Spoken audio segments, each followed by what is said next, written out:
एक बार भगवान विष्णु ने सोचा कि उन्हें बद्रीनाथ धाम में निवास करना चाहिए। जब वे बद्रीनाथ पहुंचे तो यह स्थान उन्हें बेहद प्रिय लगा। परंतु यह तो भगवान शिव का निवास था। विष्णु जी ने सोचा कि इस स्थान को पाने के लिए उन्हें महादेव से निवेदन करना होगा। भगवान विष्णु महादेव के पास पहुंचे और बोले, हे महादेव, यह बद्रीनाथ धाम मुझे अत्यंत प्रिय लगता है। क्या आप मुझे यह स्थान दे सकते हैं? महादेव ने मुस्कुराते हुए उत्तर दिया, हे विष्णु, आप तो त्रिलोक के स्वामी हैं। यह स्थान भी आपका ही है। लेकिन यह स्थान माता पार्वती को बहुत प्रिय है, इसलिए आपको इसे उनसे मांगना पड़ेगा। विष्णु जी समझ गए कि माता पार्वती से यह स्थान मांगना आसान नहीं होगा। इसलिए उन्होंने एक चालाक योजना बनाई।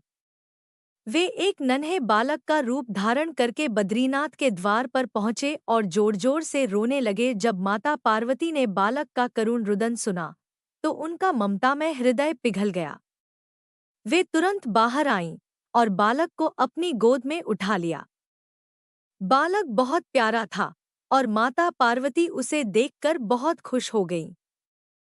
वे उसे अपने साथ अंदर ले आईं और उसकी देखभाल करने लगी। उधर भगवान शिव यह देख रहे थे और समझ गए थे कि यह कोई साधारण बालक नहीं है, बल्कि श्रीहरि स्वयं लीला कर रहे हैं।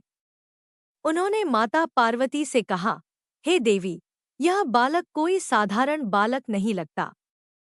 इसे बाहर ही छोड़ दो, यह थोड़ी देर में स्वयं चला जाएगा। परंतु माता पार्वती ने उत्तर दिया, इतने छोटे बालक को अकेला कैसे छोड़ सकते हैं? इसे यहीं रहने दीजिए। यह कहकर उन्होंने बालक को सुला दिया। भगवान शिव समझ गए कि अब बद्रीनाथ में रहने का उनका समय पूरा हो गया है, क्योंकि उन्होंने पहले ही यह स्थान श्रीहरि को देने का वचन दिया था। उधर विष्णुजी बालक के रूप में माता पार्वती के स्नेह में लीन होकर सो रहे थे। कुछ समय बाद भगवान शिव ने माता पार्वती से कहा, चलो कुछ समय के लिए भ्रमण पर चलते हैं। माता ने सहर्ष सहमति दे दी और दोनों बद्रीनाथ से बाहर चले गए। जब वे लौटे तो माता पार्वती ने देखा कि बद्रीनाथ का द्वार बंद था। वे द्वार खटखटाने लगी। तभी भीतर से आवाज आई, हे देवी, यह स्थान अब मुझे अत्यंत प्रिय हो गया है। कृपया आप और महादेव अब किसी अन्य स्थान पर निवास करें। यह सुनकर माता पार्वती आश्चर्यचकित रह गई। भगवान शिव हंसते हुए बोले, यह तो श्रीहरि की लीला है। उन्होंने यह स्थान हमसे लिया है। माता पार्वती भी मुस्कुराईं और समझ गईं कि उन्हें श्रीहरि का बालक रूप में लाड करने का अवसर मिला।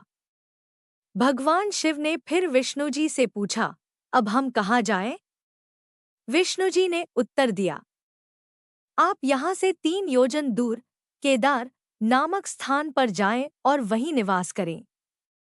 तब भगवान शिव माता पार्वती के साथ केदारनाथ चले गए और वहीं ज्योतिर्लिंग के रूप में स्थापित हो गए। तभी से भगवान विष्णु बद्रीनाथ में और भगवान शिव केदारनाथ में निवास करने लगे। यह भी कहा जाता है कि जो भक्त बद्रीनाथ और केदारनाथ दोनों धामों के दर्शन करता है, उसे श्रीहरि और महादेव का आशीर्वाद प्राप्त होता है और अंततः उसे मोक्ष की प्राप्ति होती है। कृपया वीडियो को लाइक, सब्सक्राइब और शेयर करना न भूलें।